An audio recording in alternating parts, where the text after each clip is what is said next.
this happens to me. It's November. I'm about to come back into Thailand. I'm told now my relationship is finished, right? But her and her family are gonna stay with me still until April of the next year when my lease runs out. They would like to stay with me. And I was like, what? Why? What would be the point in that? Like, we're ending our relationship. Why would we be staying together like this?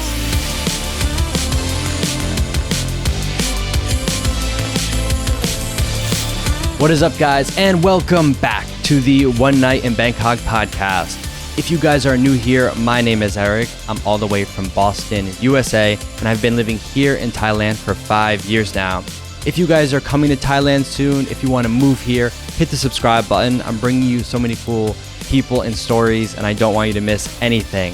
If you want to listen to the audio-only version while you're driving or you're at work, I have that down below. It's on Apple and Spotify podcasts. And also, we have a new One Night in Bangkok clips channel on YouTube. So if you don't have time for the full 1 hour long episodes, we've got some short 5 or 10 minute clips on there that we're posting throughout the week. So you can check that out down below. Lastly, if you're having a good time with us, if you enjoy what we're doing here, buy us a coffee to support the channel. You can buy us a drink down below.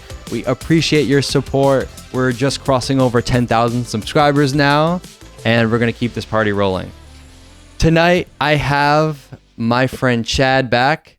Chad was on episode 2 of this podcast. Yep. And back then, you didn't even know anything. I just asked you. I'm a little more prepared now because I've watched it on Instagram so much. So when you came the first time, we recorded a bunch of episodes at once. You were number 2, but nothing was posted yet. So those first 8 episodes, nobody knew what it was, how it works, what the whole gist of it is. But now we have 10,000 subscribers.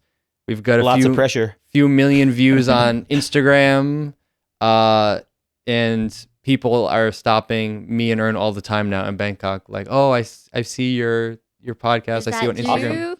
Yeah, is it really you? Took my picture.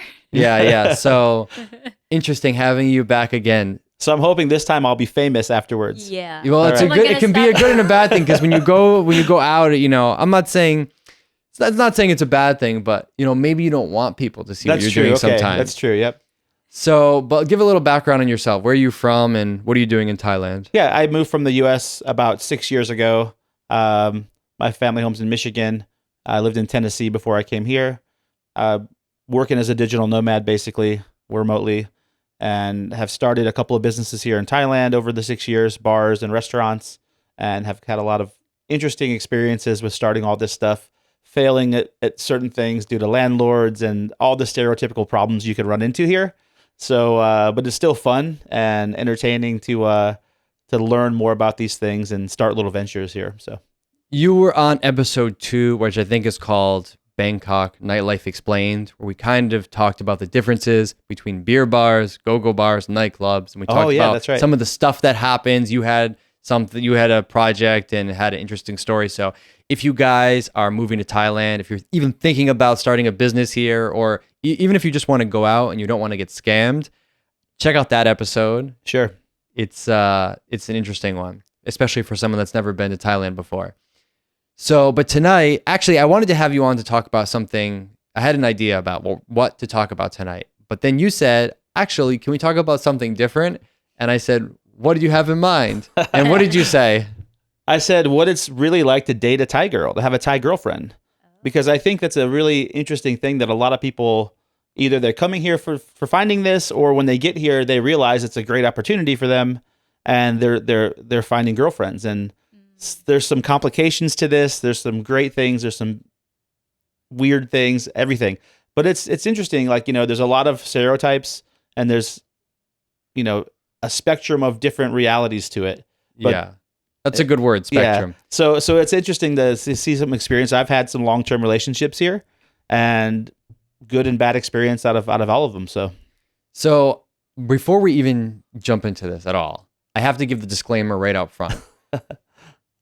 A lot of the stereotypes, a lot of the stories that people tell that maybe even we have, that stuff happens, but it's not everybody. And just because something happened with one person or one situation, you can't necessarily apply that to everybody. Absolutely not. Yeah, there's people doing everything everywhere. Yeah. In the U.S., you find the same situations you find here.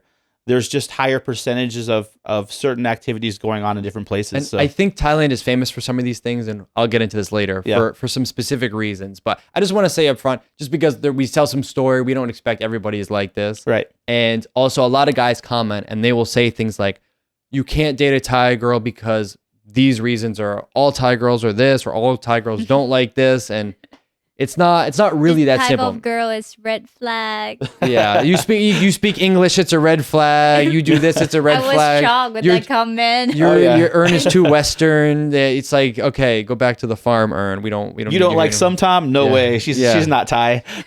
So anyway, I just want to throw that out up front. Now, let the madness begin. So you were an interesting case because you've been here for a while, Right.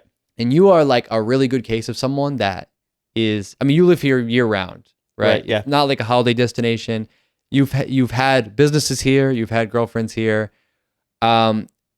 Let's start it this way. For guys coming to Bangkok, and maybe they're just dipping their toe into the dating pool, what do you think are some of the biggest red flags or the biggest things Yeah. they need to avoid? Well, it's not necessarily a red flag. It's just something personally that I'm not into.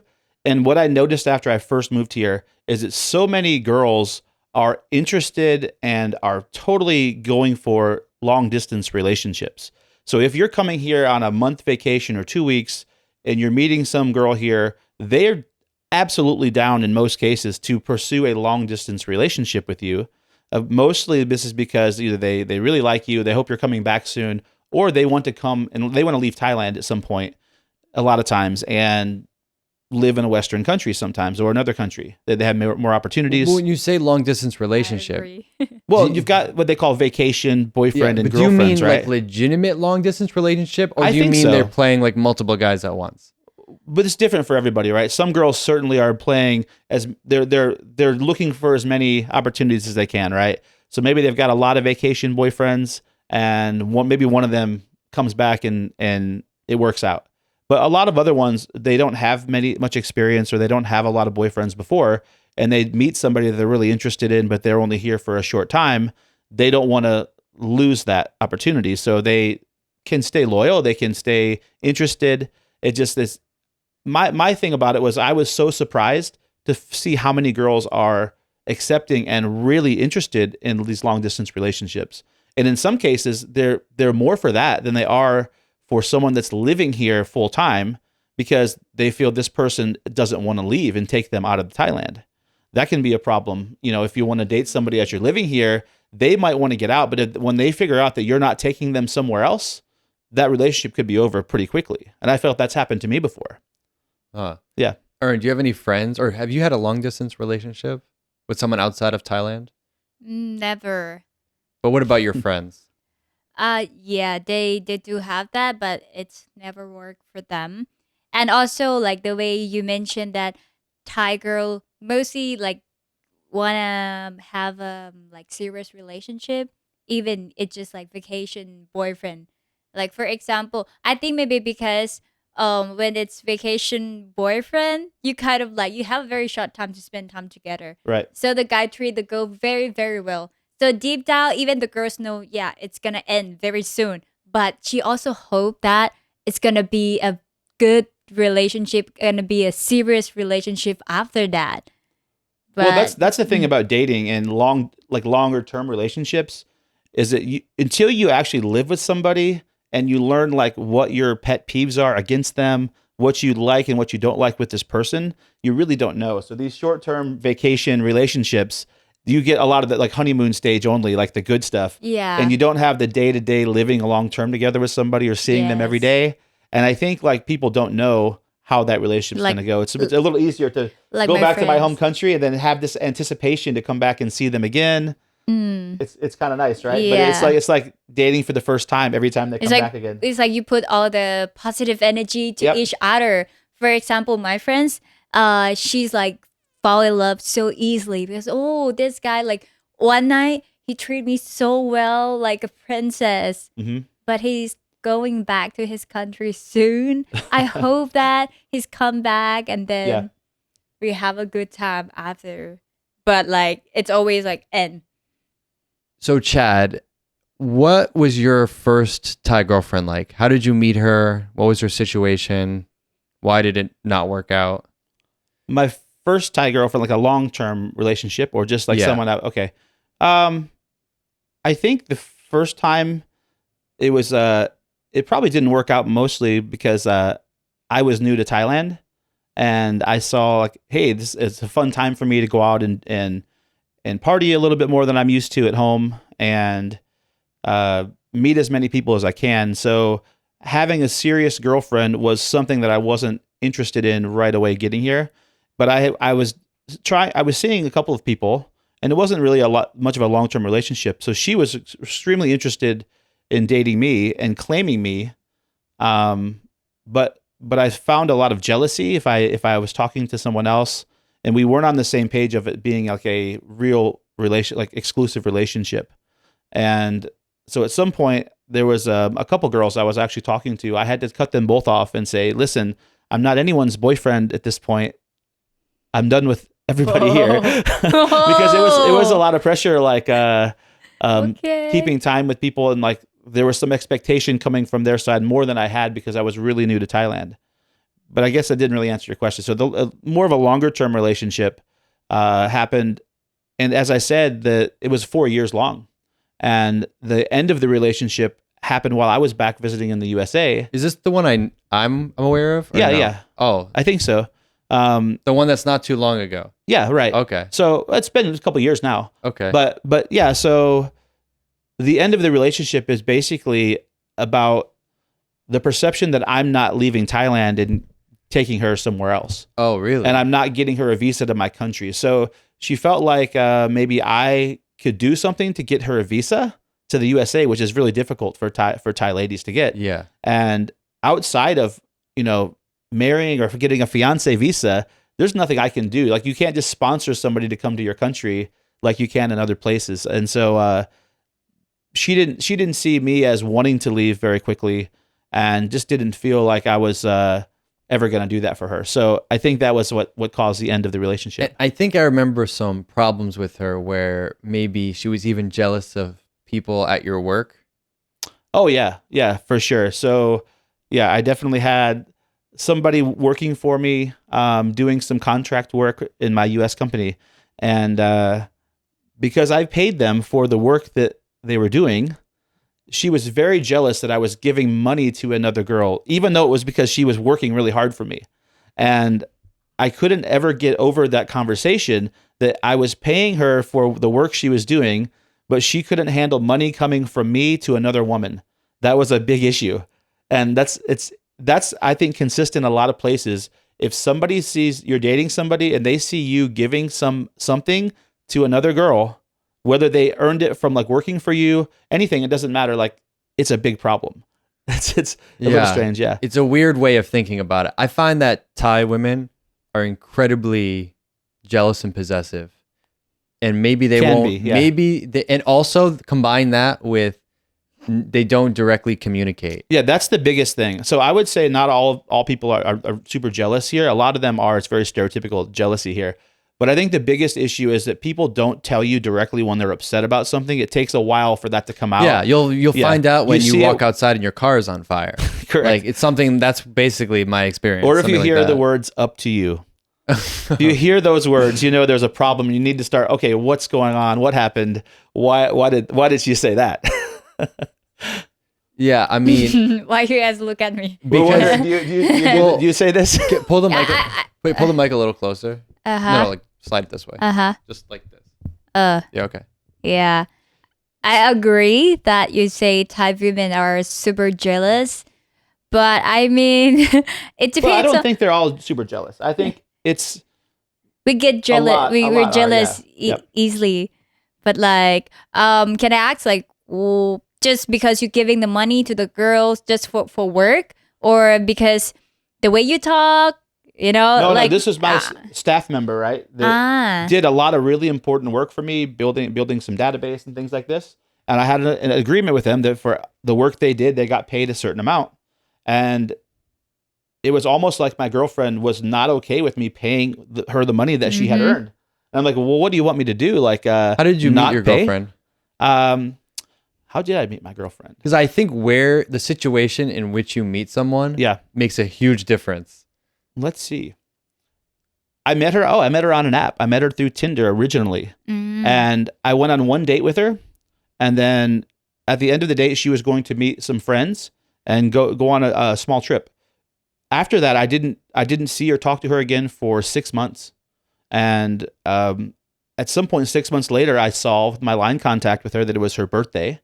And I said, hey, happy birthday. Would you like your present or something like that? And she was very surprised, I think, to hear from me because we hadn't spoken in 6 months. And then we kind of rekindled and started going out after that. So that was kind of how the relationship started. Yeah. I actually met, so I've had probably 3 long-term situations in Thailand. I'm trying to avoid using the word relationship. Long-term situation. Situations. Situationship. But I met them all through dating apps, either Tinder or Bumble, and they were all completely different people. Right. The first one is a very creative type, and at that time I was kind of new in Thailand. I really didn't go out much. I mean, maybe go to a restaurant, but I wasn't going to nightclubs or anything like that. But she loved to party, and she'd be out multiple nights a week, drinking heavily, and not really focusing on any kind of career or anything like that. And she told me she had like this drug addict ex-boyfriend, and he used to like beat her. There were a lot of warning signs to me, maybe what I'm dealing with here is not ideal. And she ended up just being super flaky, and then, after a while, like sometimes it can seem like you're babysitting like a child, and then you just get sick of it. So that was number one. But this one you had, let's make up a name for her. Let's call her, what should we call her? Let's call her May. All right. That's a pretty common name. So May, did you live with her? Yeah. I lived with her. Not at first. So for a couple of years, we did not live together at all. But for about 2 years, we did. So 1 year in a condo, one of these tiny little high rises with a nice pool and stuff. And then another year, actually, I rented a house and lived in a house. And actually, her mother and her mother's husband lived with us for that 1 year. Okay, that's interesting. Yep. But I want to talk about the house situation. But when you moved in originally in the condo, did you notice some change in the relationship? Did things become easier or harder or anything? Probably I would say a little harder because we sort of had our separate lives a little bit when we didn't live together, and we weren't seeing each other every day. She worked, I was busy working, whatever else I was into. And we met when we had time and we had dates. And of course she would stay over with me in my place, but it wasn't every day. And once you're with somebody every day, I think it's, you start to get annoyed by them sometimes when they do something, or you annoy someone else and you maybe not even realize it. So there's, that always becomes a factor. And I would always say in any relationship, that's where you learn the most about somebody and I've what you noticed think about them. Thai women want to move in extremely fast. Yes, I've seen that. It was kind of odd to me, and I'm thinking like, are you thinking about this? Like, are you considering all the different? Because I'm very analytical. Like, I'm thinking, okay, is it the right time? Blah blah blah. Is like the moon in the right place? Okay, yes, now we can, or no, we can't. Right. But Ern here, What? Me? I found out Packing that a bag. after you moved in with someone after 1 week. Yeah. No, it's depends the guy. If the guy is okay with that, so it's not me like, can I stay with you? I didn't ask. Yeah, but I think it's weird that the girls will be like, I could walk out into the street. Want to, right? I could go to a bar tonight, talk to a girl for 10 minutes, and then be like, "Hey, you want to move in?" I guarantee I could find someone. Yeah. That is really interesting. Like, yeah. But for me, I just feel like it's not a thing that like that bad that you move in that fast. I mean, for me, it's good because to live together, you see that people every day, so you will see yourself that you can stay with him in a long term or not. Like is it a territory thing though too? Like you want to claim stake in the territory. And you want to make sure that you keep this one. Yeah, right? It depends if that guy shows that okay.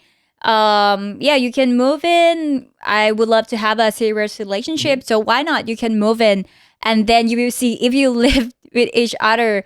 day by day, it's gonna be so boring. Yeah. Of course, you see him like every day. Well, So all the lifestyle, all the things that you never seen. If just dates, you don't see him for all the time. But now you live together. Something that not nice. He throw all the pans, let you wash the dishes. It's not my thing. It's not my work. So can you handle with that? That's so, what happened? I don't know. So you will see. No, but what happened with you? What did you notice? No, it just I think to have a long-term relationship or serious, you kind of need to accept what it's not nice. Like sometimes you need to just let it go. Like, okay, that's fine. I can accept that. I can stay with him even he don't like to clean or Sure. like to mess up the room if you're okay with that. This guy is so handsome. It doesn't matter if he cleans. It's fine. Yeah. So No, I'm joking. But not just moving in together so early. It's more than that. So it's my opinion that a lot of people here take a look at somebody, don't know them very well, and decide, I want to have a long-term relationship with this person. And they really don't know them very well. And this is it's the same thing that goes along with these long distance relationships after a vacation time of 2 weeks. You really don't know them very well. They might have a husband or a wife back in their home country, and you're hoping for something more long term, but very fast without really that's knowing true. them. So the same thing with moving in with them, or even just deciding. It's very direct here. It's, hey, I like you. I want a future with you. Let's do it. And it happens so quickly here. And it's interesting because I think like for us, it takes the dating period in the USA for us would be quite a long time, right? We might have a month or a couple months in the dating before we decide we're going to be exclusive or for sure not moving in together for a while, right? It takes a lot longer time in general for people to make that decision because they really want to make sure they know the person they're going to be with, and they want to sacrifice the positive things of being single to move in with somebody. But here it seems like there is some pressure quickly, and if a girl wants to move in with you, you really got to make that decision for most things pretty quickly, or you need to move on, or she's going to just be one of a side girl or something. I don't know, but like there's some pressure there with girls wanting to move in really fast, and maybe they don't ask it, but maybe they come over and leave a bag very early on. Yeah. Toothbrush, My friend would say this. and Yeah. Their hair's everywhere all over the room. The girl, okay, all of a sudden the girl leaves but she left like, I don't know, a bag with some things. And then the next time, okay, she left the bag and a shirt and some shorts. And then the next time it's more. And then pretty soon she's just moved in. Yeah, it happens really quickly without invitation. And it's kind of a cool thing though, a little bit. It's a bit annoying to some extent, but if you do really like that girl, it's a nice sign that they like you back enough that they do want to come live with you, right? So that's kind of a cool thing that you wouldn't get somewhere else. It can obviously be a nuisance or annoying if you're not ready for that, but it's kind of like a flattering thing, right? You're like, wow, this person really trusts me. They really want to be here. Oh, this is kind of nice. So that just give you guys pressure, a lot of pressure if the girls moving so fast. Yes. Yeah.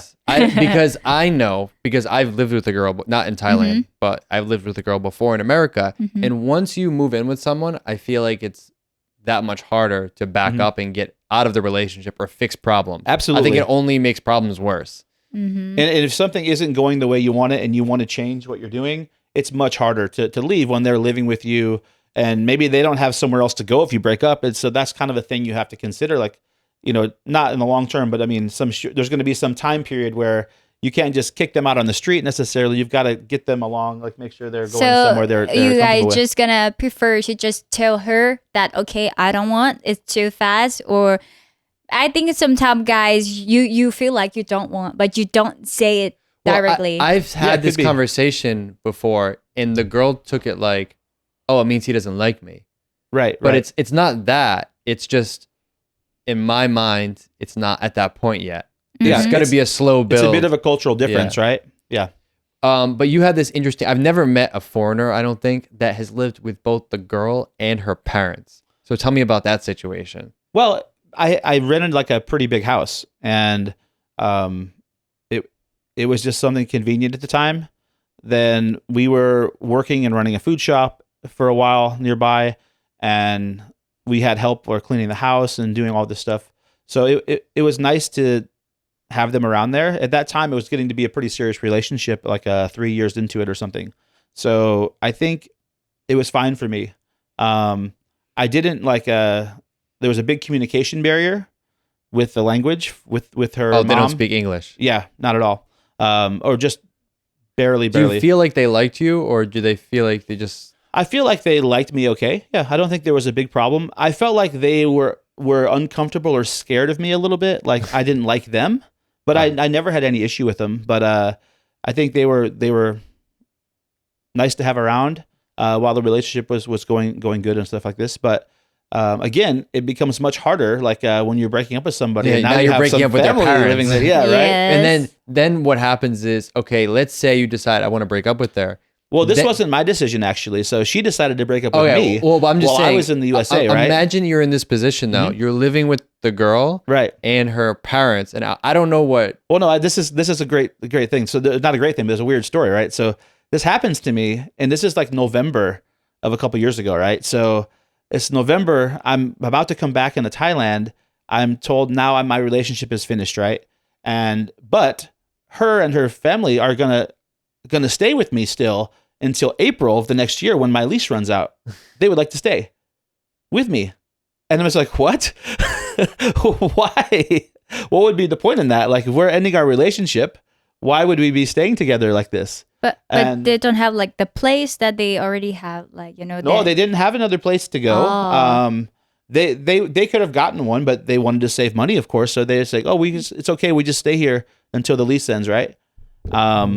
And of course, there's no financial commitment from them for paying for anything. So it was just a weird ask, I thought. But at the same time, I didn't want to kick them to the street. So we ended up having some sort of happy medium between this, where they did stay for 2 or 3 months of this time, but exited a couple months before the end of my lease.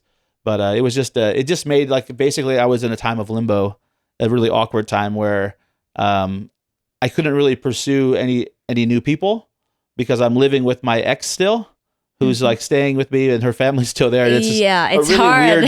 weird social time in my life, right? But a cool story, I guess. Understand. Yeah, for me, when I was in a relationship, I still have my own place. That's what my mom told me since the beginning. If you Yep. want to move in, it's fine, but you need to always have your own place because you never know when you're gonna break up. Then like you can move. You don't have to stay. or even just a big fight, and you need to go somewhere for a night or Yes, two of and cool off, course. right? Yeah. What I always think about is if I'm living with a Thai girl. I mean, each girl is different, right? I don't know what your girlfriend was doing for work or if she was working, but if she's not working or if her job isn't maybe as good as it could be, you think like, okay, well, if we break up, where's she gonna live? Like, is she going to be okay on her own? Right. That's not something I'd really consider in the U.S., for example. Yeah, because most of the time people are independent a bit more financially because their ability to get better jobs. Everyone has some ability typically there to get some job that can take care of themselves, right? Yeah. Did your girlfriend ever bring up getting married? Yeah, we talked about it at some point for quite a while, but the bigger issue with us was more about getting out of Thailand and some pressure that she really wanted to go somewhere new. And it wasn't like, for her, she wanted to go somewhere and get a job and make some money to help her family, pay off student loans, things like this a little more. So she had good intentions for doing it. It was the time, I think she was pretty patient about it because it was a 4-year relationship. And as I'm starting some businesses here, it's not time for me to leave and exit at that point. So I think she saw that happening, and she saw my social life was a lot more active than hers. So she didn't like to go out much, and she saw me going out and staying out late sometimes, and that was a big problem as well because she didn't see that I was ready for like a family style relationship and then getting out of Thailand together. How old was she around this time? 27, 26, 27. Okay, so Yeah. not even that old. Yeah, not too old. So I met her while she was just finishing university. And then, we're together for 4 years. So Okay. The second girl I don't know if I ever told you this story. I dated this girl around the time COVID was starting. In fact, I met her, I think right around the time it was coming into the news. and we went on probably 3 dates over the course of a month. But then COVID was starting to get bad in Bangkok. So I decided I have to go back to the US for a while. And I thought I would just be gone for a month, but Right. I got locked out of Thailand. Okay.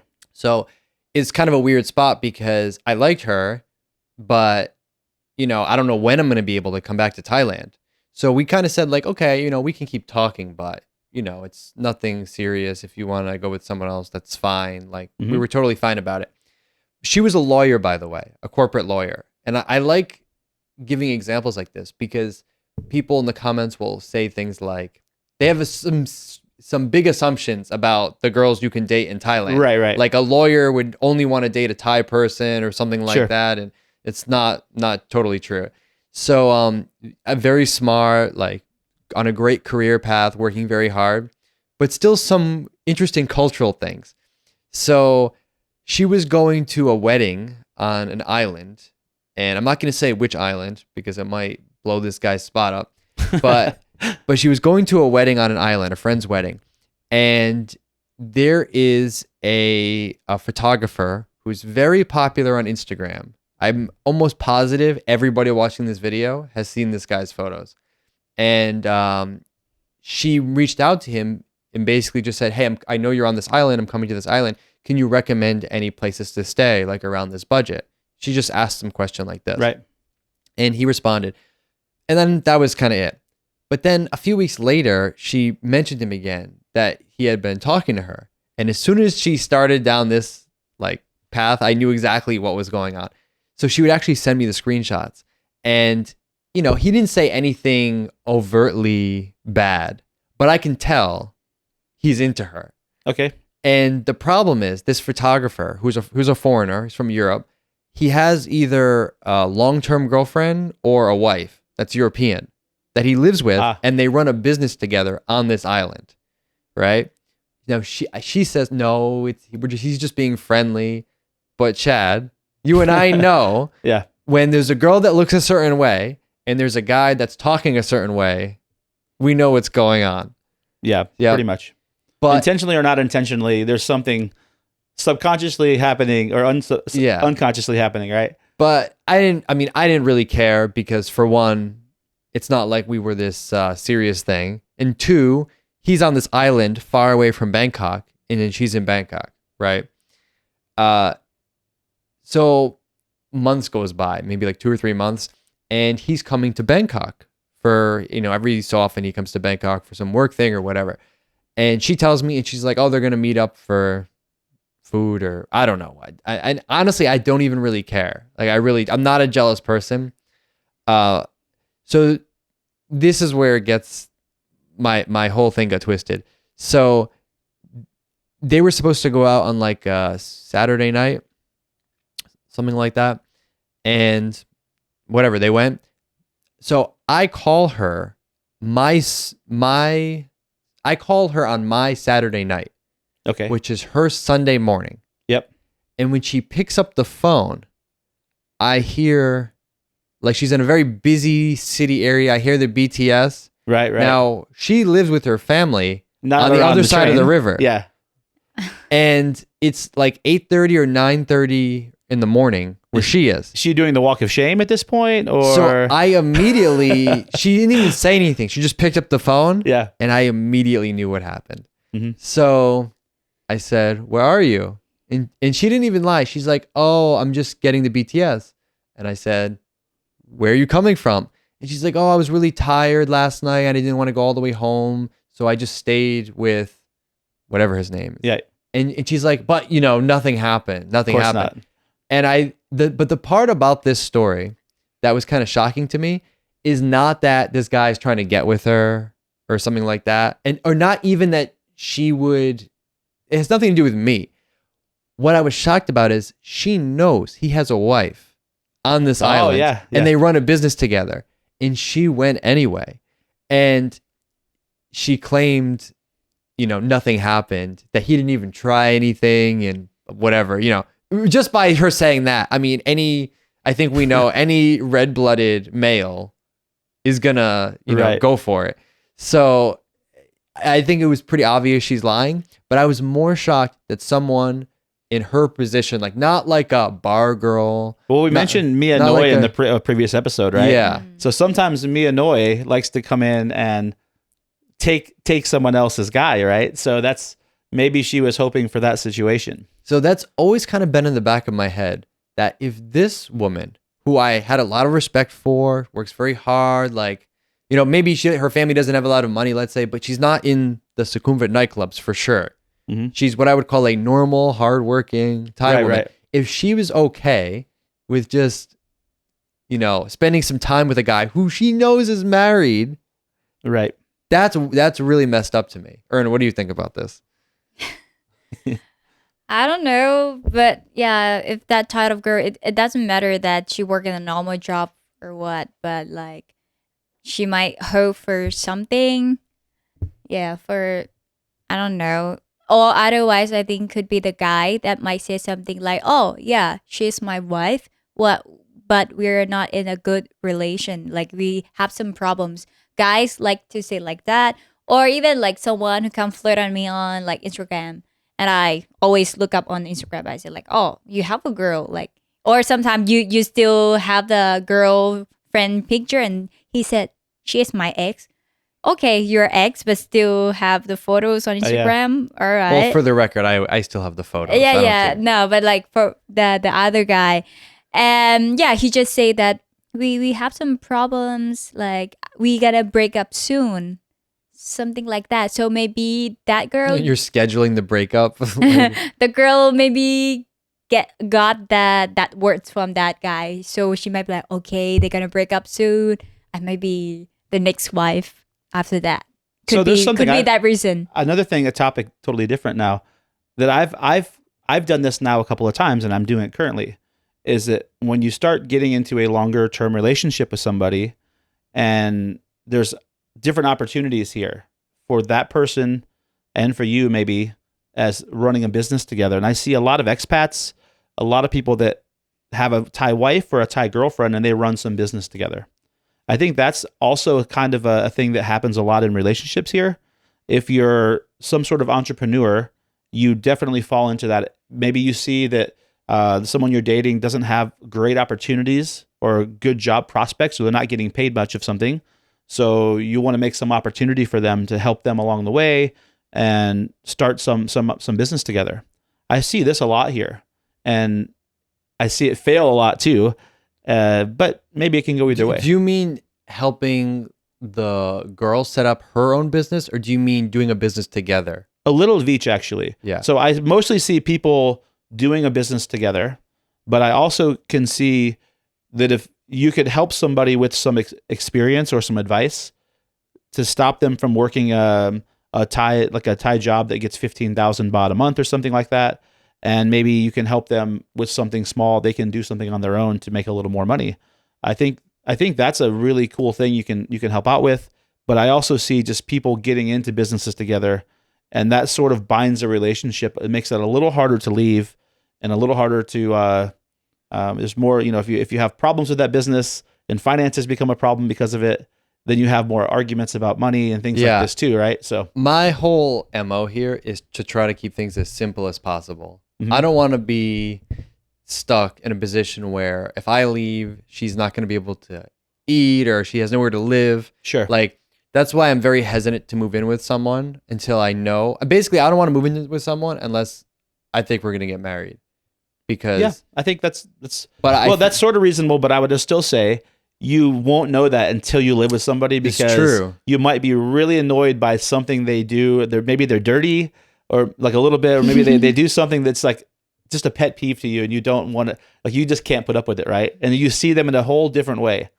Or maybe like you're with somebody they act one way around you when you're there temporarily, but maybe they end up being really lazy, or like there's something you don't respect about them, or you see a different side to them at some point. You really learn that after you live together, Yeah. I think. Yeah.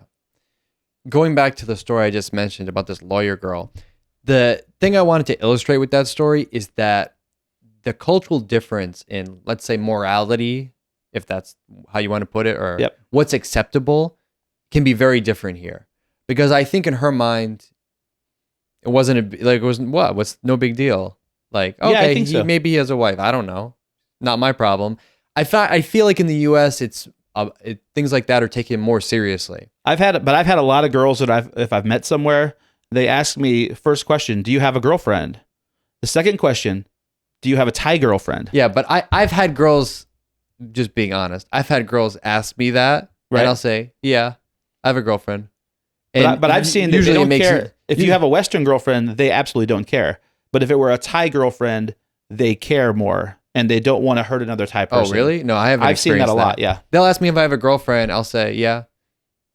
And then more than likely than not, okay. It's like, oh, it's like a speed bump I have to go over, but okay. It's like, so, but okay. So you live with this girl, you lived in the condo with her, you lived in the house with her and her family. Mm-hmm.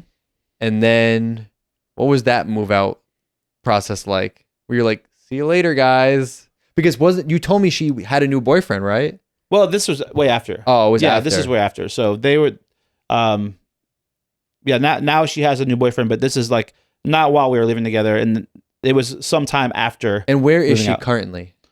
She's now back in her home village, in a not Isan, but like another province of Thailand. Oh. Yeah. I thought you mentioned that she was in Europe, or she was going to. No, she's wanting to move with her new boyfriend out of the country. Oh, okay. And so they have a plan for that, and there's I guess maybe that's what's going to happen. I'm not totally sure it's anymore. interesting. It seems like she was really fixated on moving out of Thailand. Like that's the answer. Yeah, but to I think a lot of people are. I mean, a lot of people see the more opportunity in other places, and if they have some either need for themselves, to pay finances or to support their family or whatever, then maybe they have to do that, or they feel like they have to do that. This is a question I'll ask a lot of people early on in the dating. I'll ask, like, what do you think about moving out of Thailand? Do you want to stay in Thailand? And I get a lot of mixed answers. A lot of people will say, no, I really like it here. My family's here. I like the weather here, the food here. I really don't want to move to some random, European country or something like that. So I think it's different depending on who you ask. Yep. So I think your case is interesting because it seemed like she really wanted to. Yeah, to more get so out of than here. I realized too. Yeah. But yeah, we said a lot of negative things. It sounded like today about dating with Thai girls, right? Well, but there's a lot of good things. There's some too. things to watch out for. Yeah, sure. Why? What do you have in mind? Well, no, I just think that we took a pretty negative approach so far to the things that with stories we've said and things like this. It doesn't really paint a good picture, right, of some things. But I think there's a lot more positives than there are negatives overall. And I'm absolutely still interested in Thai girls, right? Can we handle one thing real quick? Yeah. This topic comes up. A lot of people will say you cannot date a Thai girl unless you support her and potentially her family financially. How have you dealt with that? I typically wouldn't deal with that, to be honest. Like I would just say no thanks, sort of thing. Did this even come up? It's never really come up as too directly. I mean, it has with people that I was just on a date with or something, or maybe casually dating for a short period of time. It just felt like that was going to be what was going to happen. But I think, again, there's a whole spectrum of these things. It really depends on her financial situation, her family's financial situation. Even they have the dowry system here when you're getting married, the sinsad. A lot of if you're marrying into a family that's not depending on you financially like this, you might give that money to them and then they give it back to you. Right. It's just more of a symbol than anything in that case. So I don't think it's always like this. It depends on who you're dating, because a lot of people have their own stuff, have their own condo or house or car, and they can take care of themselves if they want to. Now, when they do need help, they're expecting some financial help in some cases, or that I don't think it's different than dating anywhere else in that case. But it really depends on the person. It can be like to the extreme that yes, you must give me money and you must give my family money because I have to support my family. And that's sometimes you see that style with like a lower economical family. Like if they're living in a village and they don't have jobs, and the kid's coming to Bangkok to work, and they have the responsibility to send money back home, and then you date that person. Well, if you let them stay in their job that they're doing, if they're not getting paid a lot anyways, they still have that responsibility to send money back home. So either they need to work harder or you need to help them get a better job, or you have to help support them in some way if you're in that kind of relationship, I think. But other relationships are not at all like that. That's like I think they have their own independence from their family. They have established something in their life, and they're not needing to send money back home. You Yeah, know? I've never dated someone that came up at all. Mhm.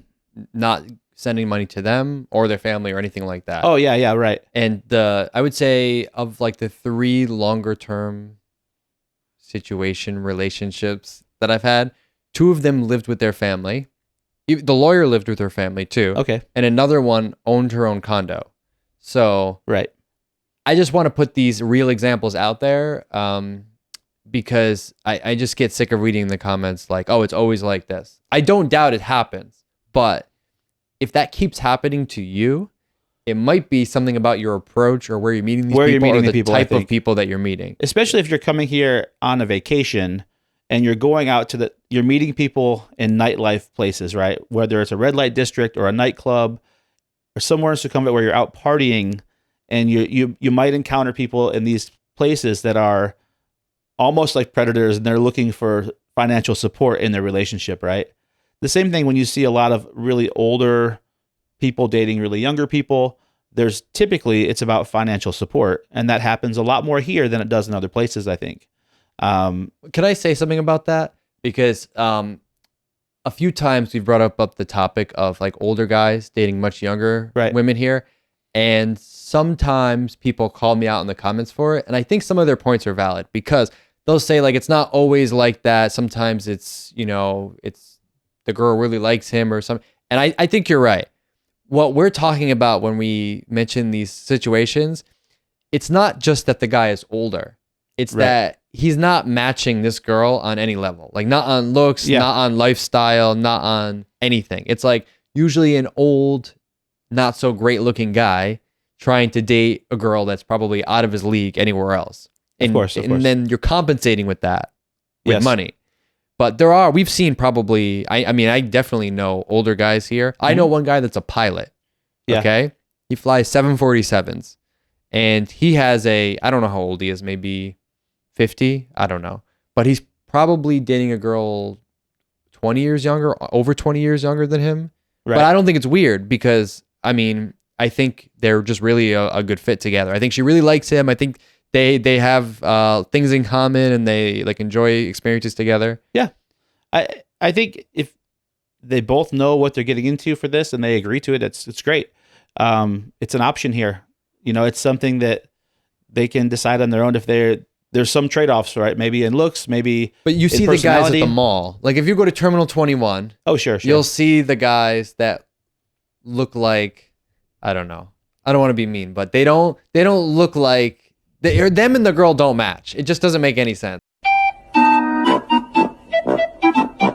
Yeah, right. And it's very obvious to everybody except for maybe them. So if you're one of those guys, I mean, you're asking by trying to play the system, you might get played yourself. You could, right?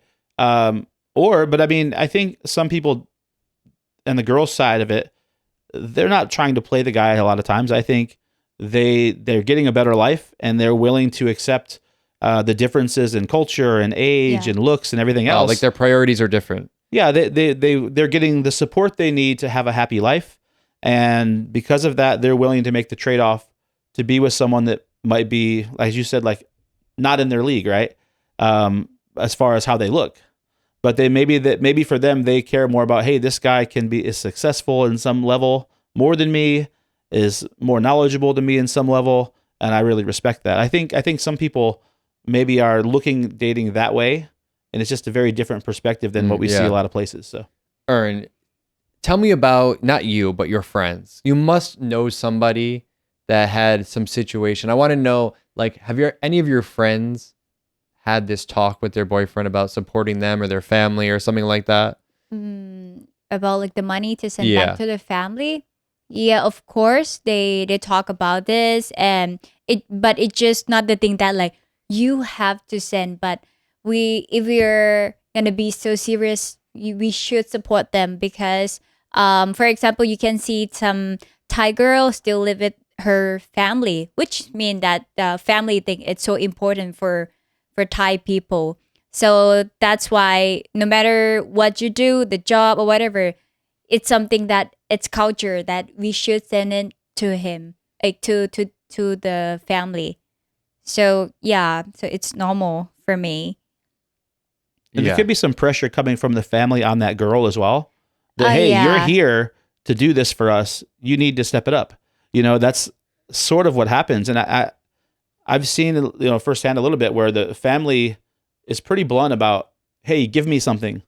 And It's about the family. yeah, Like and the some girl family may not really want to need bring that that. up either, right? To a Mhm. boyfriend, they don't want to do that. It's a pretty Yeah. difficult situation for them to say, hey, I have this responsibility. Can you help?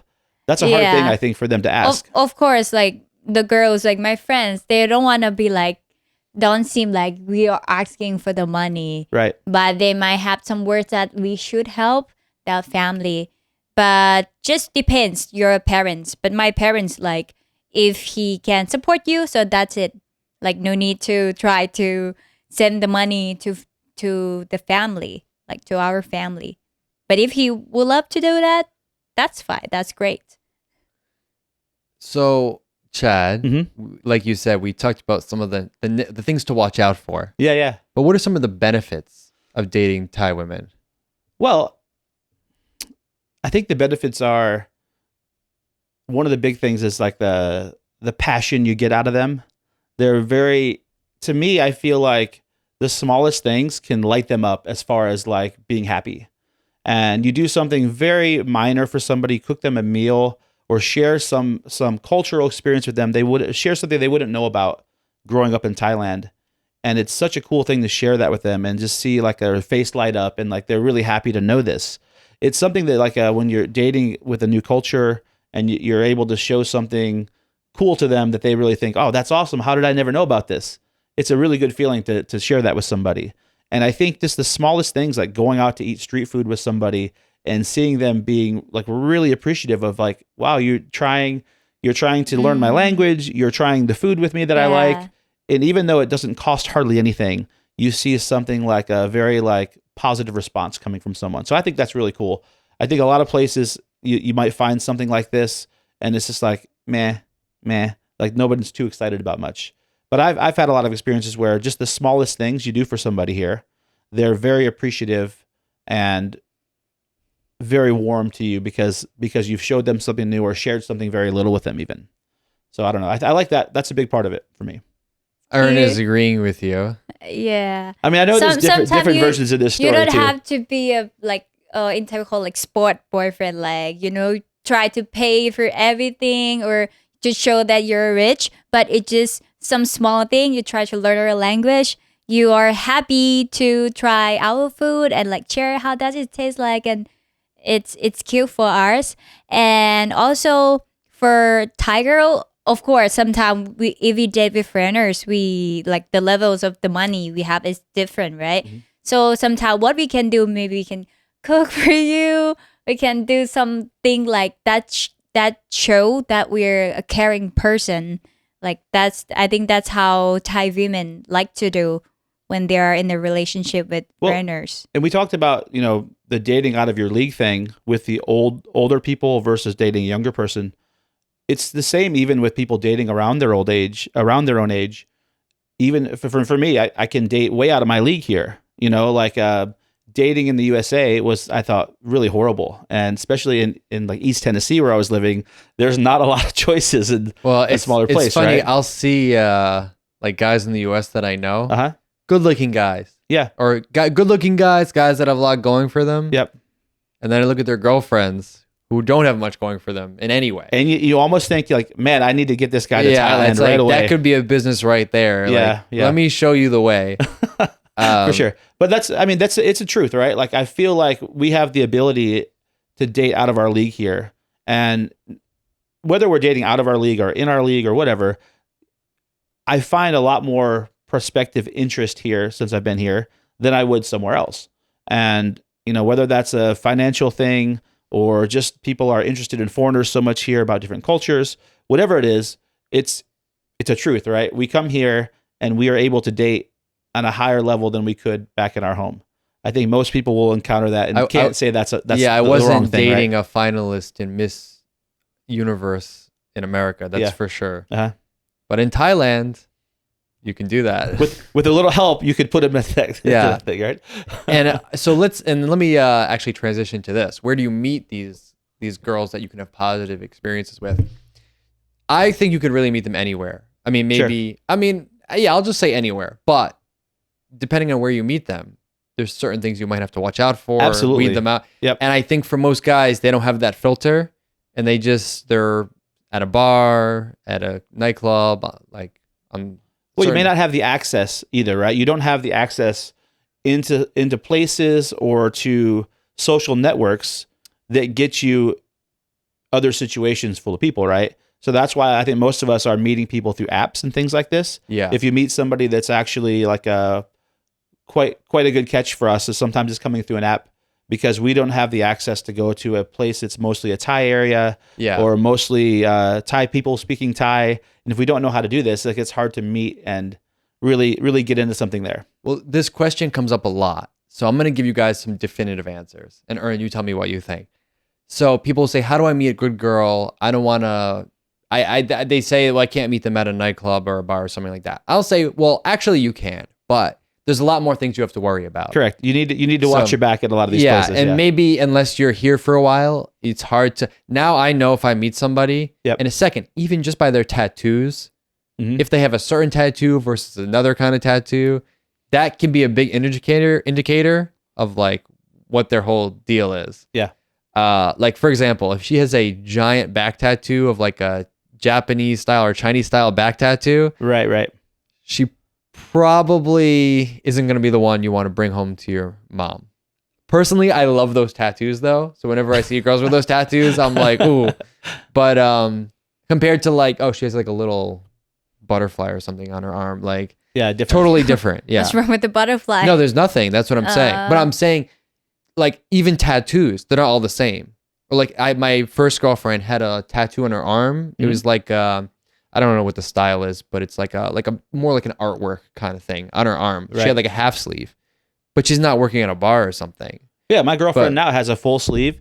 She has tattoos everywhere. Yeah, and but never worked in a bar. Or but you like this know what life. I'm talking about. Like there's some people she has we look at them different style of tattoo, right? They're not like I don't know. I see what you're saying. I'm not sure how to describe it. If she has a big tattoo on her stomach of the year she was born, yeah, that one could be tricky. Could be. Did you notice that's a big trend now? That's a new trend now, yeah. Is that girls are getting the year they're born tattooed on them, either on their arm or... Mostly on their stomach, right? Well, it depends where they work, yeah. Yeah. But yeah, so I will stand by the fact that you can meet someone anywhere and it could be great, but there's different things to worry about. Now, if you're newer to Thailand, if you're like, I don't want to fall into something, some safe places would be like social events or meetup events in the city. Yep. Like, do you want to talk about? Yeah, I can. So yeah, because I run a couple meetup groups, right? And I see a lot of people coming, like a lot of Western guys. Some of them are expats, some of them are travelers, some of them just coming a month at a time, several times a year, and there are some Western girls doing this as well. But I see a few Thai guys coming, but mostly Thai girls out of the Thai population coming, and a lot of times they're interested to meet guys or to practice language. Or just what are these meetup events? Give an example of one. There's so many. So for mine, I mean, we do Pictionary games, Team Pictionary, where we're playing like basically a game of drawing a photo, and your team has to guess what that photo is before the other team does. I've done pub quizzes before. I've done just basically social nights where we're going out to try some different new cocktail or some drink. Where we're playing bar games. There's even been ones where we've gone to night markets before, things like this. So there's all sorts of groups for this, not just mine. There's so many that like you can play board games, you can do social networking, professional networking, digital nomad meetups, What's the name of the cryptocurrencies. website or the app? Well, Meetup.com is the big one, right? But I'm sure there's more than that. So Meetup.com is a lot more famous in Western countries. So most local people here don't know about it. But if they're a little bit more, I guess, Westernized or into Western people and culture, some of them do pick this up and start going to the events. It's just not really well known to Thais a lot of times. But you can find a group or start a group in anything you want. And then you just find a place, host an event, and people show up. It's typically free. Sometimes there's the fee because they want you, if it's at a bar or a restaurant, they want you to buy something when you're there. And if too many people are coming and not buying anything, then maybe they start putting like a small price tag to come in, or like you have to buy one drink, or you have to spend 300 baht or something like this. Actually, so sometimes that happens. it's happened at Molino. They do have like the meetup event at Molino, and they have to pay for the drink, like the ticket. Right. And then you got the drink, and then you like, try like socialize. But do you mean that this meetup event, it's a filter some people, or it's just like anybody can, apply for this meetup event? I think anybody can go, but depending on what the event is, certain you people are going find to be people that are interested. interested in the same things. Yeah. Yeah. So I think that's a good one because it's a very low pressure kind of situation. Some foreigners. And if you don't like it, you can just leave. So if you get there and you don't like the crowd that's there, in fact, I've heard a lot of complaints from restaurants or bars that are having someone hosting a meetup, that they'll get people that come in. They especially guys. They'll take a look around and see what girls are there, and then they'll just walk out the door sometimes. I saw that. Because I will say sometimes there's just too many guys at the meetups and not any girls, because maybe enough of them don't know about it, or it's just not something that a lot of girls were interested in. I don't know. But no offense, but from what I've seen, mostly they're old guy in that meetup event. Well, like the ones I've seen with you just haven't the been like event that at Molino before. Okay. And like sometimes they just come and pay got the ticket, right? Yep. And like drinks and socialize, but after that they don't order anything. So sometimes it's annoying for some restaurant or bar that like they don't so spend any money kind for of it, right? think quite hard, like, should we accept the meetup event? Of course. So that's why they offer like, okay, we have some condition, you need to pay for the drinks, and you need to pay for the food. We can make some small canapé for you, and that's work for a restaurant too. You cannot just come and drink and talk. I had one event that was, I was, I guess, naive to do this. So it was in Tonglor, and there was a beer pong bar there called Atomic Beer Pong. I remember. I've been there. So I ran a beer pong meetup at this bar. And of course, every time the way that this bar works is like when you play a game of beer pong, you pay for like a pitcher of beer that's going to be put out, or you can buy like a bottle of Jameson whiskey or something like this.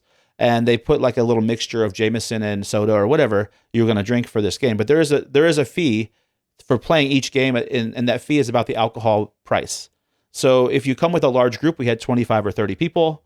They have package deals where you can get 2 bottles and mixers or whatever for a certain amount, or you get just the bottles. I guess we got just the bottles, a pretty good deal on 2 bottles, and then the mixers add up quite a lot. So by the time it was over, and everyone played a lot of games, it ended up being like close to 10,000 baht for this group of 20 or 25 people.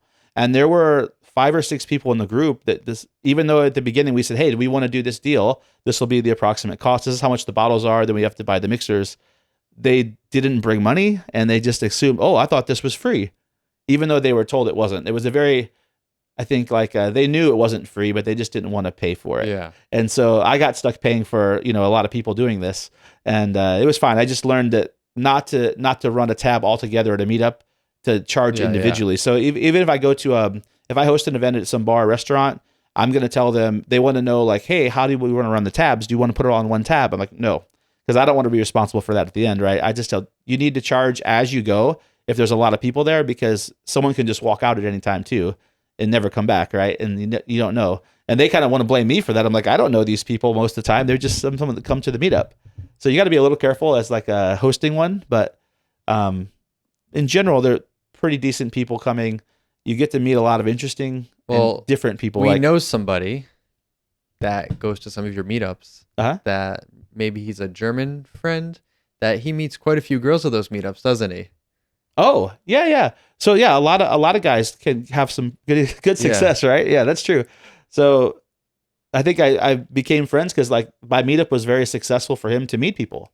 And so it was very easy for him meeting people at the meetups, and I'd see coming each time. Oh, wow, I got a repeat person all the time. Yeah. And then later I said, yeah, because he's always finding someone he likes there, and And Meetups are one way you can meet people Yep. outside of a bar or a club. Another way is, and again, all of these I think depends on who you are, how old you are, what your lifestyle is. Sure. What works for someone isn't going to work for another person necessarily. But if you're out like at a cafe, at a Starbucks, I'm a big fan of that personally. I know Ern probably hates Yeah. it when I say this, but if you are someone of a certain type, if you are good at talking, if you're funny, not saying I am either of those things, but I could walk up to someone at a Starbucks, talk to them for 5 minutes. If there's a connection, okay, give me your contact. We'll talk another time. And I bet someone watching this right now is one of those people. has been has been a victim. But I think, I think that that's an easy thing for some people. But I think with some girls too, that's going to be a lot of pressure on them because they're very shy sometimes out in public. But it depends how you approach them. I think the Absolutely, yeah. mistake a lot of guys make is they're too direct Yeah. and they try to like push it too hard too soon. I think the goal should always just be, hey, maybe we can be friends. And then you Okay. just see what happens. And then you leave it open-ended. Not like, do not say, oh, you're so beautiful. Can I do Hey, I'm this? staying for 1 week in Thank this hotel. Do you want to come see my you. hotel room? Yeah, that's not a good way. Don't do that. I mean, trust me, guys. If you just approach like you're just trying to be friends, like you would a guy. acting. Yeah. Like I had a guy last week come up to me at a bar, and I was kind of freaked out at first. I'm like, why is this guy talking to me? But really, he just was here visiting from France. Yep. He didn't know who I was. I mean, I don't mean it like that. I don't mean like, oh, he should know who I am. But I mean, a lot of people recognize me, Yeah. especially at this particular bar. He didn't know who I was from the podcast. Okay. But he just came up to me because he just wanted to like make friends. And what I'm saying is, if you're a guy and you use that same mentality, Well, as you said, that's where it all starts. So maybe he was hoping No. hoping later it could blossom into No. something else. no, Ern's face right now. Yeah, so Starbucks, so meetup events, Yep. cafes, Starbucks. By the way, though, if you're going to do that, make it clear you're not going to stay for like 30 minutes. Like you're going to talk for like, oh, I'm just on my way out. Just wanted to say hi. That's So too long. Very important. Very important. I'd say 5 minutes maximum. 2 minutes probably better. So cafes, Starbucks, meetup events, and then I would say dating apps. But on dating apps, you have to be somewhat. Well, I would say realistic. the dating apps, you should then go to the coffee shop or somewhere that's a very basic, not a super expensive date, because you need to screen the person, I think, when you meet them the first time. I have a whole. It's something that girls like to say. If the guy bring you to the coffee shop, which means he want to screen and like maybe sure. he might not gonna talk to you anymore. So most of the girl try to avoid that. Like, Really? I've okay, never you heard should. that. You, Well, I will give you guys the plan for But a video dating apps. call needs to happen before you meet them too, probably, right? Just to verify they are a real person that they're saying they are, right? you can say that she might think like the guy don't trust her enough that like it's the same as a picture, the face. Right. So we be like, oh, you think that I'm not beautiful, so you want to bring me to the coffee shop to see my face first. So that's sometimes it's kind of don't like you think that that's like kind of lose some respect from that, like you but cannot. don't you think that's like a kind of a neutral place that you can Yeah, take I mean somebody? it's good, but Because just if you go to a rooftop or something big on your first date, yeah. as a guy, you're putting a pretty good investment out there, Yeah, and you I don't know who you're meeting. understand. All right, you could be a Understand. total crazy person. take this. I got this. So when it comes to dating apps, let's start from the beginning. If you are a guy that wants to be on a dating app, you have to understand a lot of it is going to be about the way you look. It's just, there's no way around it. Mm. But I think the mistake a lot of people make is they're not putting themselves out there in the best way possible. Like they've got bad pictures. Right. They don't write something good. So if you're going to use dating apps, you've got to have great pictures. Like the quality of the pictures has to be good. You have to be dressed well. And maybe you have to put something in the bio that's interesting that will get someone's attention. Don't think you're going to take a selfie like from this far away on your iPhone and stick it up, and all of a sudden a model is going to want to go on a Tinder date with you. It's not going to happen. I mean, am I right or am I wrong? I don't know, but I used to use the Tinder app, and I just like put some random picture, and I don't say anything. I just like put the Well, Instagram. you're a girl. Yeah, he's No, talking no, about no. This is for guys. For guys. All right, okay. Yeah. No, for girls, it's completely different. But for guy, it doesn't matter if you just put the link of the Instagram, then that's all. Just for me, like you don't have to describe yourself a lot. True. Sometimes I feel like if the guy explain or have like a lot of description, it seems like you are trying so hard to have a relationship, or girl might get a lot of pressure. This guy maybe don't want to have a chill, like, vibes together first. He might want to commit with you, so it kind of scare girls I sometimes. would put exactly what I'm looking for, because I'd put like I think I might have even put blonde like, hair. Looking for, not Thai girl with blonde I hair. didn't put blonde hair, but big back specific. tattoo. no, but I might have put like love tattoos, like Okay. into fitness, something like that. Yeah. Not just swipe on me, like, because if someone's like, oh, he's into this, I'm into this, it's easier. Right. So that's step one. Now you're gonna say, but on there are a lot of ladyboys and freelancers. So how do you avoid those? Correct. So the freelancer thing, I think just by what you put in the bio, your bio, and what they have in theirs, and from talking to them for like 2 seconds, you should be able to weed those out. I think easily. you find if you've been on one of these things long enough, you realize that these two styles are typically, hey, do you want to meet right now? Yeah. Can I come to your place right now? And it's like what? Like, who are you? And then you usually realize one of these two things is going on. And if they're Even the and guy they said try to like push that you too. they try to push you out of the app into something else that you Right. can't report them on, so that they can ask you outside of this for money or for meeting or something. And they're very aggressive usually, and you get a red flag feeling right away when any of these actions like that aren't normal interactions happen, I think, and you can figure it And out. it starts from the pictures, because Thai girls tend to be actually pretty conservative. So if you see a Thai girl whose her profile picture on the dating app is like in lingerie on a bed, 100% she's working, or a ladyboy, or both.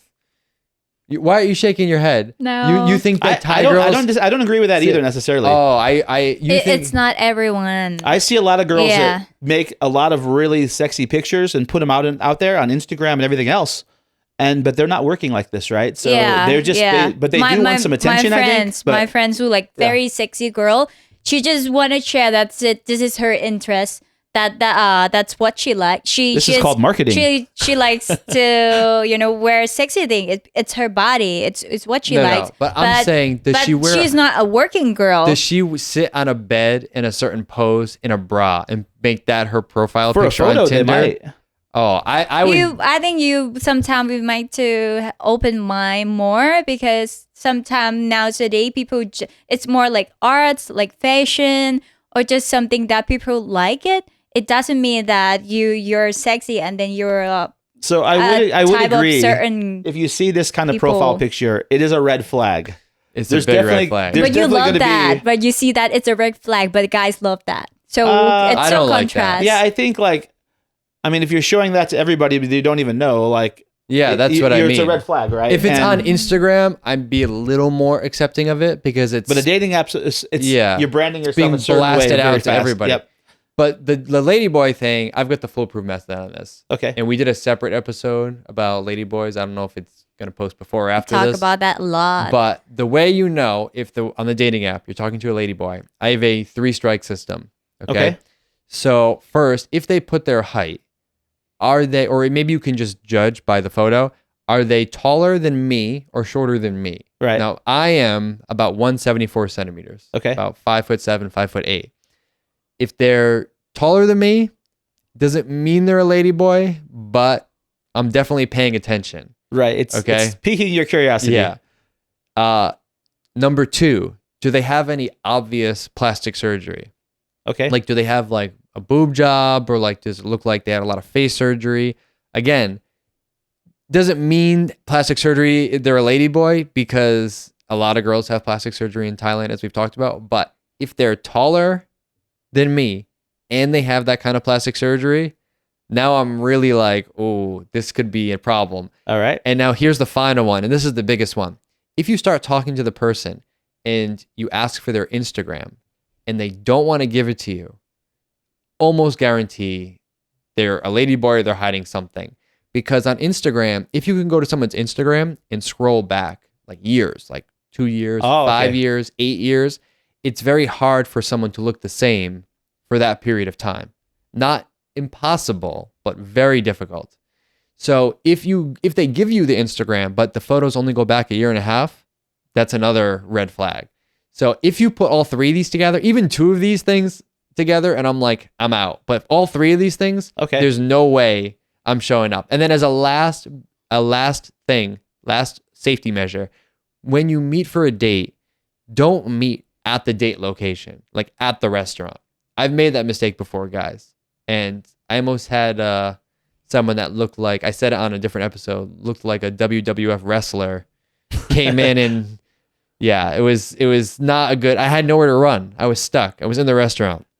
So meet them like outside the BTS station or on the main street or something like that. So if they show up and you're like, you don't look like a model, you look like Hulk Hogan, like I'm out, you know? So you I had my old condo owner before. She told me she'd been on a date with this foreign guy, and she's Thai. And so she has a little bit deeper voice, a little bit more raspy voice, and she's tall. So she gets accused of being a ladyboy from time to time, even though she's not. And to me, I don't think she looks like one, but she thinks sometimes that people get that impression because of her height and maybe her voice is a little deeper. And so she met this guy, and he excused himself to the toilet and just disappeared and never saw her again. And so like she came back and kind of laughed it off, and it's like, I think he thought I was a ladyboy and he left. I gotta be honest, I've been in that situation before where I'm like on the date and I'm in my own head. I'm like, is this? But it wasn't those times. Is that so hard for a man to notice that that girl? It's like ladyboy. Is it too hard? For me, I can feel like it's so easy to notice that. For a Westerner that is new here, I think it's very difficult. For me, the thing that makes it easy to understand now is not the way they look, it's the way they act. Yeah. Because ladyboys and Thai women act completely differently. And if you match them on Tinder, why don't you try to maybe FaceTime, like video call first, and then you can see like, okay, the picture and in person, how it's going. Yeah, because even me before, I used to do like a dating app, and I always like gonna make a call, like, like to, just see the personality. But do you have the worry or the risk as a girl? So I've had a lot of people tell me when they make a video call to one of these strangers from the app, that person is now naked in front of you on the video call. But a little creepy, right? I know it's always gonna have some creepy people, but that time you just can block, so that guy is not the right guy, so you can just block him. Let's pretend you're on one of these calls, like you've been talking to someone on Tinder. Oh yeah. And now you're gonna do a video call. Yeah. Look into that camera, give them a nice smile. What do you say? What does it look like? What? Like the phone rings, you pick up, and then we see this. We see your face. How's you doing?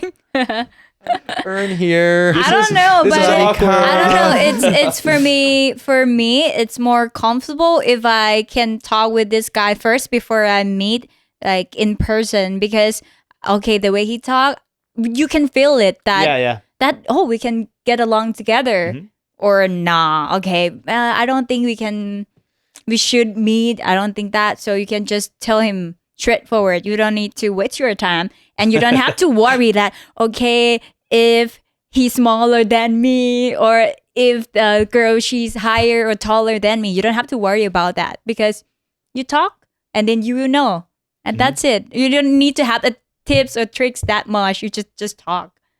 Yeah. All right, now that we've got that out of the way, now that you're not going to end up with a ladyboy or a freelancer, let me give you the definitive guide to going on Tinder dates in Bangkok. Okay. So what you guys are saying before about not investing too much, I totally agree with it. But also some girls, they want the nice treatment. I mean, you've had friends on here that said if a guy doesn't put effort into a date, then they don't like it. So I understand both sides. True, yeah. So here's the way around it. You plan a 3-part date. This is Eric's 3-part Tinder date plan. Oh, nice. Okay. First, you meet up someplace that's very low pressure, kind of more casual. But you tell them like, hey, let's go for a drink. And then if we're hungry, we can get dinner after. Okay. So you kind of leave the door open, but it's not 100%. Yes. Okay. So you have an escape plan. You have like a meeting point. You can go for like 30 minutes, 45 minutes, have a drink. It could even be just like a walk or something in the park. You have like a stage 1. Okay. And then if it's like a disaster after that, because normally if you have two brain cells, you can figure out if this date is going well or not. Right. Then you can excuse yourself. Oh, I'm really sorry. My cat just threw up. I have to go home, or whatever you say to, get out of, end it there. Oh, we can talk another time, whatever. And then you're out. But if it's going well, oh, let's go get food. And conveniently, you will have picked a place, like you will pick a bar or a location that's right next to the restaurant or wherever you want to go eat. Sure. Okay. So then you go there for stage 2. You do the dinner. Okay. Everything's good. Now, if things are going well, you already have a stage 3 in mind. It could be a cocktail bar, or I would always go to like a secret bar. They like that. Yeah. Because it's something new, kind of a new experience. Yeah, something they haven't seen but before. something that's also nearby or a short walk away that you can go to if things are going well. But And stage 4. well, hold on. But I think I'm not there yet. Tomorrow, okay. But I think, and Ern, you've been on dates. There might be some more victims watching. I think what most people do. They mostly do the stage 3 and stage 4.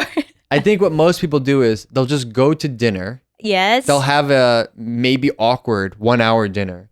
And then at the end, they'll be like, oh, that's why I told you. do you want to go back to my condo and watch Netflix? If you're looking for that. But I mean, has that happened to you? Of course. I hear that happen many times. Like, I mean, if the guy just, I don't know, but if you met, not everybody. Okay, so if you're matched on Tinder and you said like, let's have like nice dinner together, like sometimes we already knew, okay, what stage 4 is. So it's not gonna be that awkward. It's like you're gonna come over later because you knew what's gonna happen. But if you don't want the stage 4, you can just say it right in the beginning.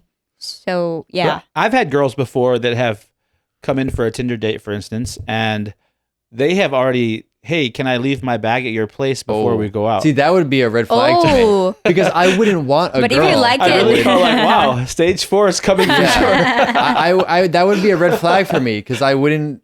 So, but the thing about it was, and these weren't like bad, like I wouldn't consider them like red flag girls necessarily. They just lived a bit outside of the area we were going. Oh, I see. And it was inconvenient to go to like come with nothing or go back, or they had to work in the city in the morning, but they had a good way to travel normally. So there's been some excuses for that, but still, I think, yeah, it's the same thing. I will say a lot of times, like I'll say it again, Thai girls, in my experience, tend to be more conservative and maybe a little more shy, and maybe take a little more time to warm up. So if you just go to dinner and 45 minutes later, you're like, oh, you want to go to my place? She might like you, but she might be a little scared about this, right? Like, you just need to see do you the do vibes this with for how it. many girls are you doing this with? Like something like that, right? Yeah. So I think it's better if you have like a few steps in the process to kind of like. Yeah, warm up you more. just feel the vibes. Like, is she all right? Can keep going in that state 4. So that's fine if you wanna say that. So you're welcome, guys. This is gonna help you a lot, and it's gonna save you a lot of time and money. Oh, and also another pro You better tip, buy Eric a coffee for that advice. If I planned a Tinder date, I will make another plan that night too, like with my a backup plan, like with my friend or something. So I know at 10 p.m. if things aren't going well with her, I don't feel bad about it. I just say, oh, sorry, I'm gonna go meet my friend now. now. Why Eric keeps canceling on me. Yeah. No, I'm just kidding. Yeah. So that was just the backup plan. Backup plan. yeah. So we said Red flag. where to meet good Thai girls. So we said meetup events like cafes, Starbucks, some public area. We said dating apps. Actually, I wouldn't. Anywhere. I would be careful how I define like meeting a good Thai girl at a meetup event. Yeah. Like it depends, because I think like the best way would be when you have Thai friends and they introduce you to someone. But it takes some time living here. Yeah, right. And also getting lucky and making some nice Thai friends in the right areas, and then they introduce you to people. That's really the best way. Of course, but I don't like. I'm the kind of person I don't like to wait for. And if to shine upon me. And if you're coming here for a month, you probably aren't going to make these relationships very quickly. So yeah. Anywhere else we can think of to suggest? Oh gosh, there's probably so many, but I know where. Anywhere there's like night markets or food places. I think that where there's some sort of like a food festival going on or something, I think you'd find quite a lot here. But you're not, I guess the thing is, you're typically not going to find somebody alone that you can meet. They're either going to be with usually with friends, right? With friends. So I think a lot of times maybe you have to consider meeting them with a group of friends first. It may be a good way, but you're not going to get much alone time. You're going to have to sort of casually make friends with a group, and then later maybe make a connection. I've had multiple people now tell me they met their girlfriend at a rock climbing gym. And I think that's interesting. Like they just at the gym, it's just, so it doesn't have to be rock climbing, but some sort of activity that in Bangkok. And depends what you're into though. Like I'm not as much into that, but I'm at Starbucks all the time. So, depends what you looking for that Starbucks sponsorship. Well, I think you would see that like a lot of people that, especially Thai girls that are really wanting Instagram photos and moving cafe to cafe and things like this. Maybe those kind of places are also good, not just like Starbucks, but more of the boutique cafes that people are coming to make photos and stuff like this. Or maybe they're just too focused on getting their picture taken. I don't know. Yeah. So maybe Starbucks is better because they're just really coming for coffee. I'll tell you, I like the cafe thing because I see girls there working, and I'll talk to them about what they're working on.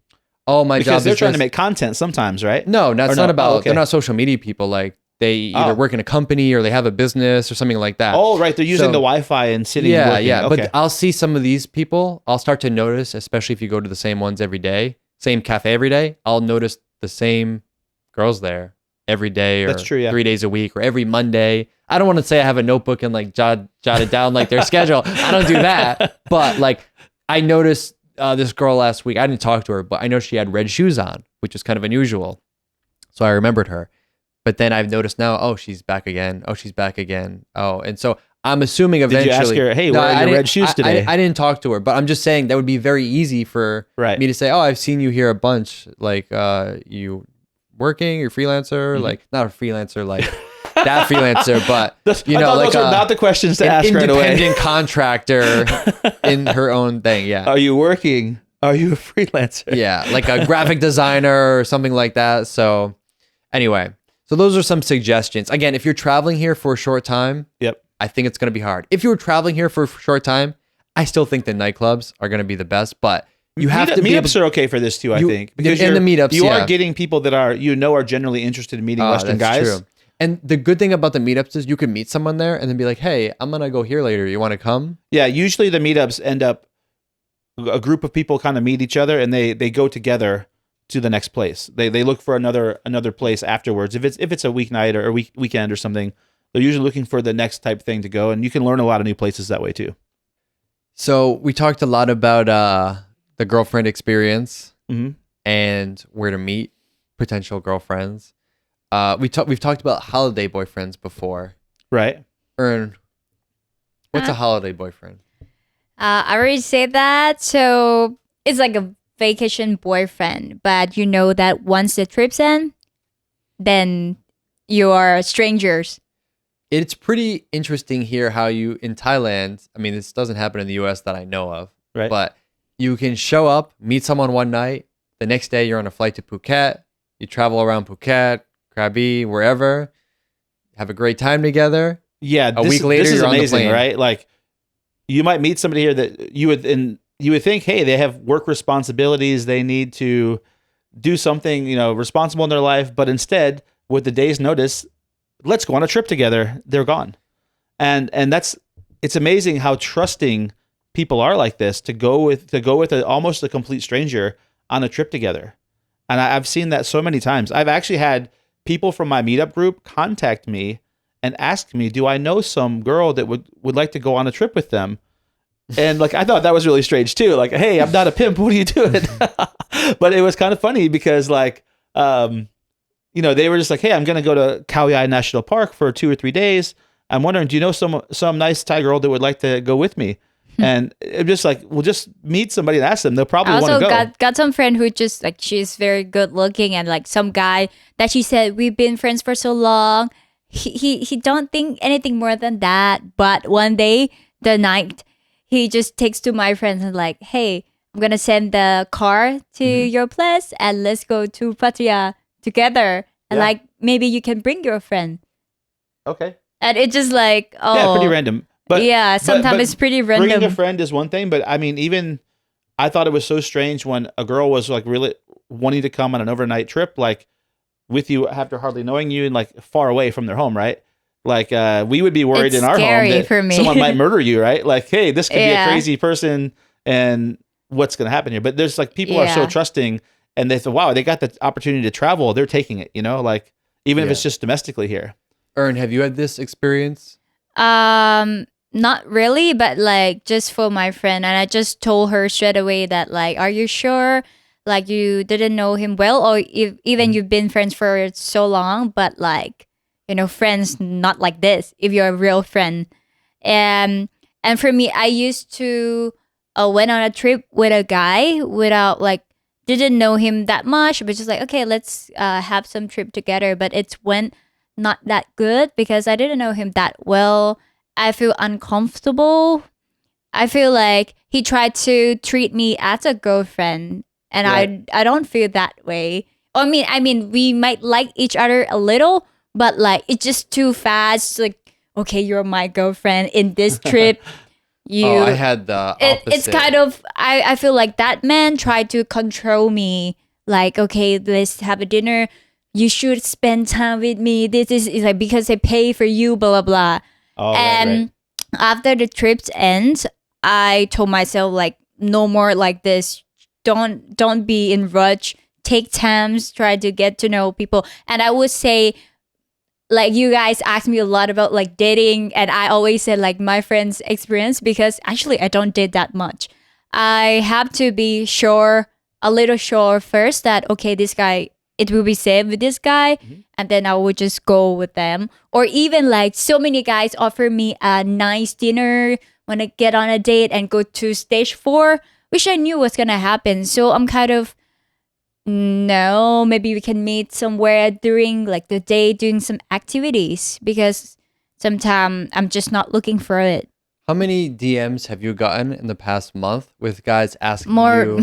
than hundreds. But yeah, I understand them. They're looking for love, but like, it's hard to find love. I had so December 2020, COVID era. Thailand had just reopened the tourist visas. So I was locked out of the country. I was one of the first people. I was on one of the first flights that landed back in Thailand Okay. after they opened the tourist visas. I was literally by my computer when the announcement came. I applied for the visa. I got Right. the visa. I was on the plane. One of the first people here.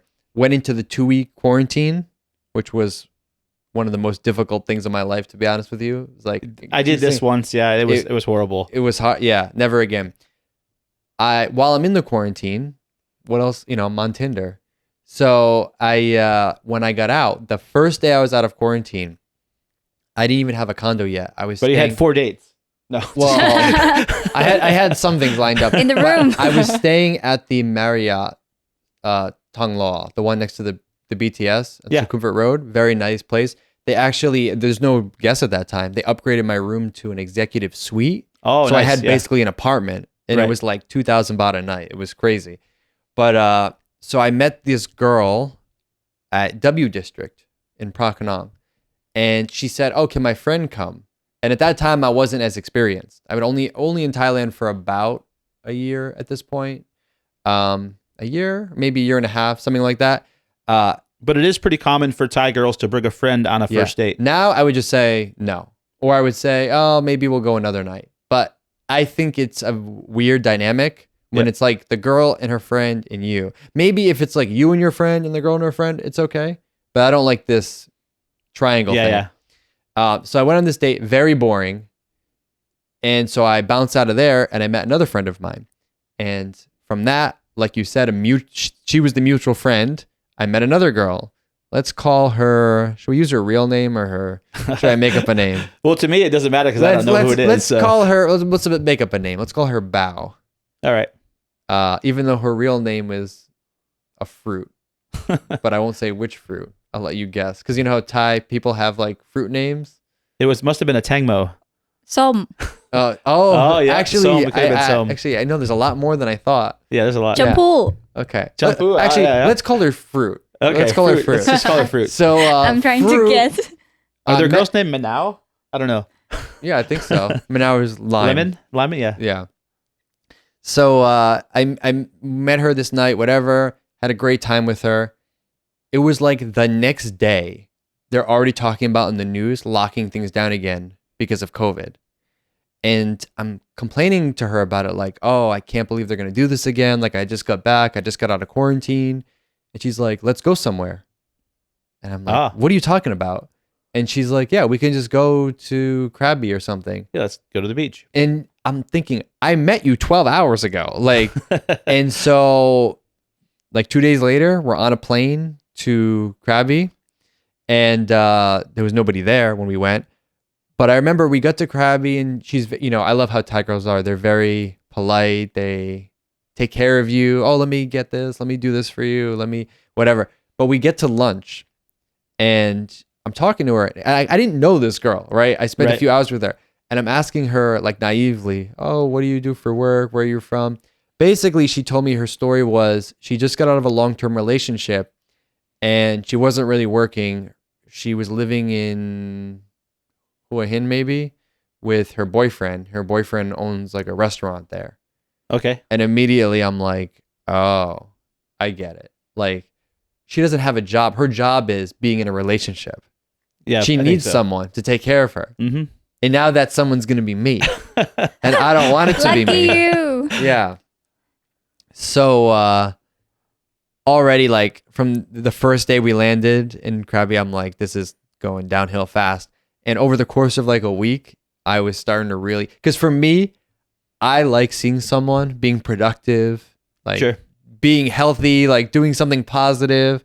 There's nothing that drives me more crazy than when I called the like when Thai girls act like cats.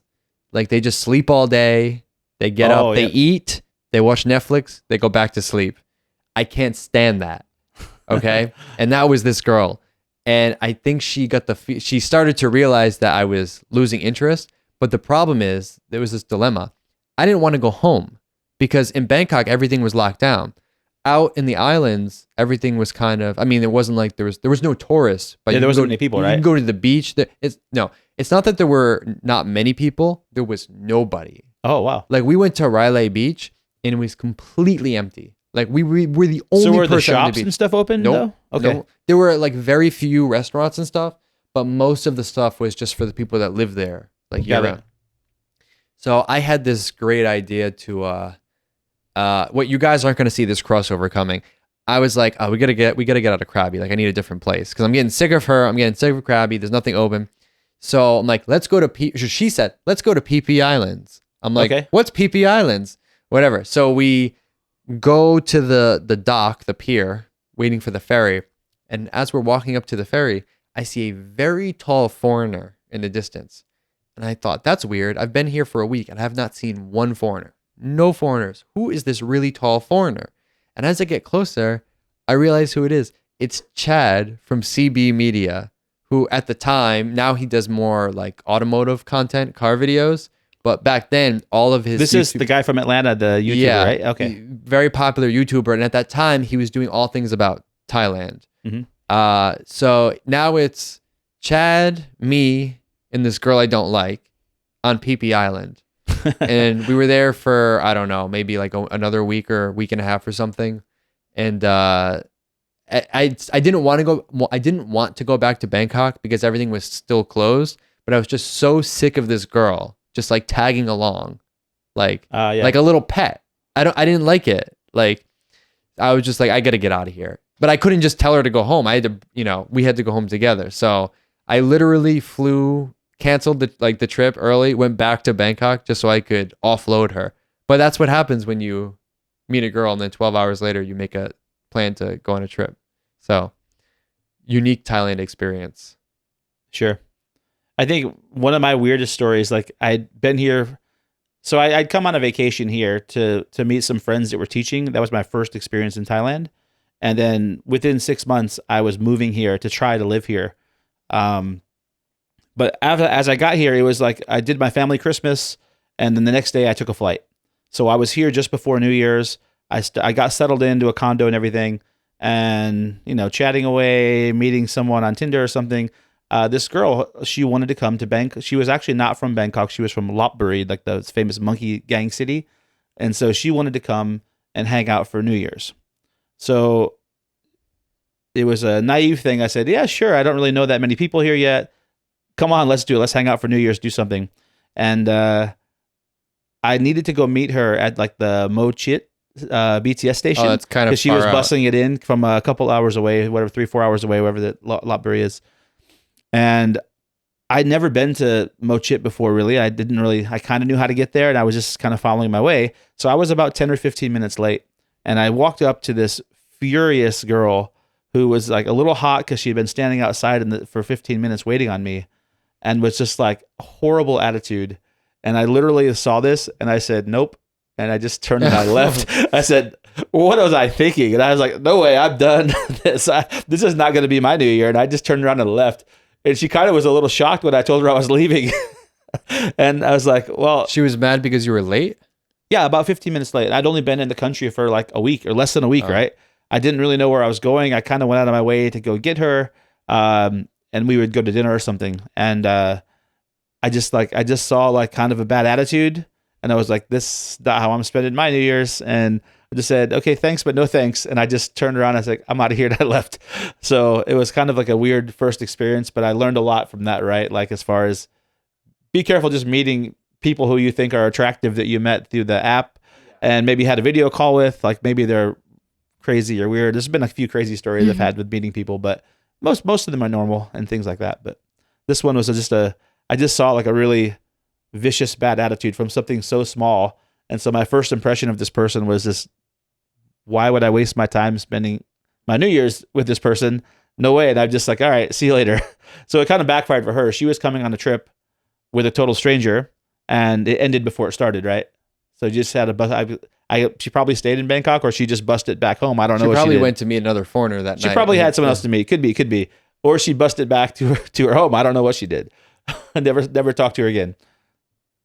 Well, when it comes to dating Thai women, I think they can be very loving, very caring, but it's not perfect. It's not like some of the passport bros tell you, like Thailand is this golden paradise of women and it's going to solve all your problems. If you have problems in your home country, you'll probably have some problems here. They might be slightly different, but nowhere is perfect. I think that a lot of the issues people complain about, a lot of the common stories and stereotypes just comes from having experience here and being able to understand the cultural differences as well. And also using good judgment and keeping yourself out of trouble. I've had great experiences here. I really can't complain much at all. Of course, there's been some, everybody always has some things that come up and we all make mistakes. So I think if you look for red flags and follow your intuition, you pretty much know what you should and shouldn't be doing or spending your time with. So if you guys want to come out here and maybe meet a lovely Thai woman or man or whatever, ladyboy, whatever you're into, I'd say go for it. Maybe just take your time. Don't rush things too much. Don't meet a girl and then go to Krabi 12 hours later. Don't. You may regret it. Yeah. If you guys have any questions about dating, if you want to ask Ern her advice about what you should do in whatever your situation Might is. be too opposite from them. Yeah. Ern says, go big on the first date, get to stage 4. That's what I heard. I didn't say that. You say it. Drop it in the comments below. Hit the subscribe button. Check us out on Spotify and Apple Podcasts. And we will see you in the next one.